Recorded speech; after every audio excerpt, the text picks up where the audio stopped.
pasėlius ir, na, tiesiog dabar pažiūrim, kas pasikeitė per tą savaitę. Tai jei prieš savaitę buvo pirmieji įžiedai tik tai šiuo metu pupos žydi ir, na, 2 aukštai, 3 aukštai maždaug, taip galima sakyti, tai yra žydinčių, bet tikrai dar gausu yra butonų viršuje ir jie, na, tokiom sąlygom tikrai gali ilgai žydėti ir, na, tikėkime, kad bus ir geras užmezgimas ankščių. Bet vis dėlto, jeigu matome tikrai sveikus augalus, čia aišku fungicidai panaudoti ir jie tikrai atrodo dosveikai, tai kalbant apie kenkėjus ir būtent apie pupinę amarą, tai matome, kad vis dėlto viršuje, nežiūrint to, kad ir insekticidas buvo naudotas ir buvo dabar lietingi orai, tai kolonijos vėl atsinaujina, būtent viršūnėse pupų ir aišku, jeigu juos palikti taip, tai bus prarasta ta žiedai, bus, na, nebebus mezgimo ir aišku, tas gali atsiliepti derliui. Kita problema, kad iš tikro dabar labai sunku išvažiuoti su technika į laukus, nes arba lietus, arba vėjas vis, na, trukdo atlikti šitos augalų apsaugos darbus. Iš tikro reikėtų nepalikti be dėmesio būtent amarų plitimą pupose. Kol kas tai yra tik tai ant pavienių stiebų, bet jeigu toliau bus palanku, bus šilta, tai labai greitai jie formuos didelės kolonijas jau ant pupų ir tas, aišku, gali būti žalinga. Todėl insekticidų panaudojimas, na, tikrai būtų tikslingas, nelaukiant, na, žydėjimo pabaigos.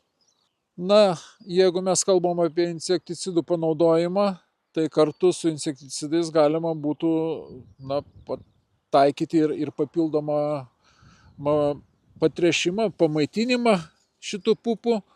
Tai šitoj vietoj tiktų be abejo fosforas ir aminorūgštis. Žydėjimo pabaigoj, aišku, reikėtų galvoti ir apie fungicido atidavimą. Na, jeigu buvo naudotas bigalo pusinė norma, tai reikėtų atiduoti visą, na, antrą dalį registruotos normos ir kad tas išsaugotų kaip galima ilgiau pupų lapus. Ir, na, žirniam tikrai irgi palankios sąlygos.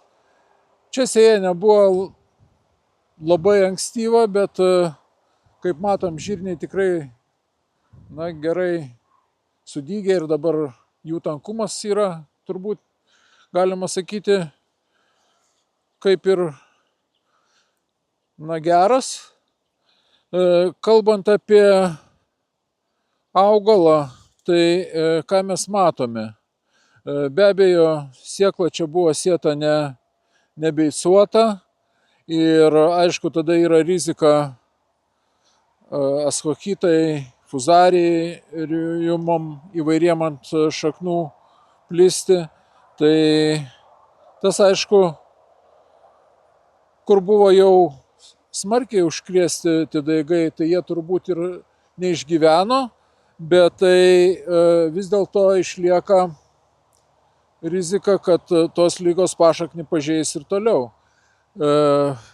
Deja, mes nuo pašaknio ligų vegetacijos metu neturime jokios pagalbos. Dar viena liga, kurią galima pastebėti, tai šiek tiek ant apatinių lapų yra netikrosios miltligės. Ir greičiausiai jinai labai neišplis, bet čia šitas, bet Žirniai serga ir kitomis ligomis. Tai čia gali būti ir rūdis, ir pilkasis puvinys. Galbūt, aišku, tai yra aktualiau jau žydėjimo pabaigoje, kada yra ankštis ir jas pažeidžia.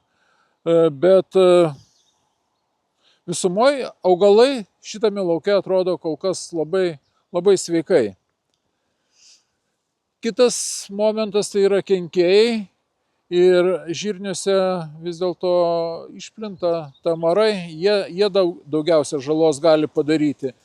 Čia yra dabar pirmieji butonai ir galbūt dar kelios dienos ir įsiskleis pirmieji žiedai.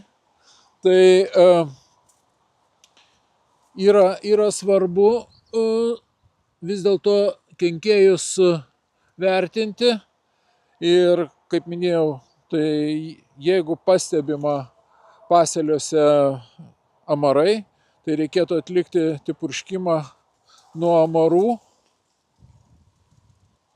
O jau žydint ir pradėjus megzti tie ankštis, tai nuo vaisėdžio irgi gali susidaryti tokios sąlygos, kol kas vėsoka, bet kenkėjas, kuris padaro daug žalos ir ypač sugadina žirnių kokybę. Tai tokie galimi purškimai, sakykime, fungicido vis dėlto nėra registruotų, yra tikrai labai brangus fungicidai užregistruoti. Neturėjom pigaus varianto, tai šičia. O nuo kenkėjų reikėtų paprasčiausiai panaudoti piratroidus ir šitoj vietoj kaiso tinka.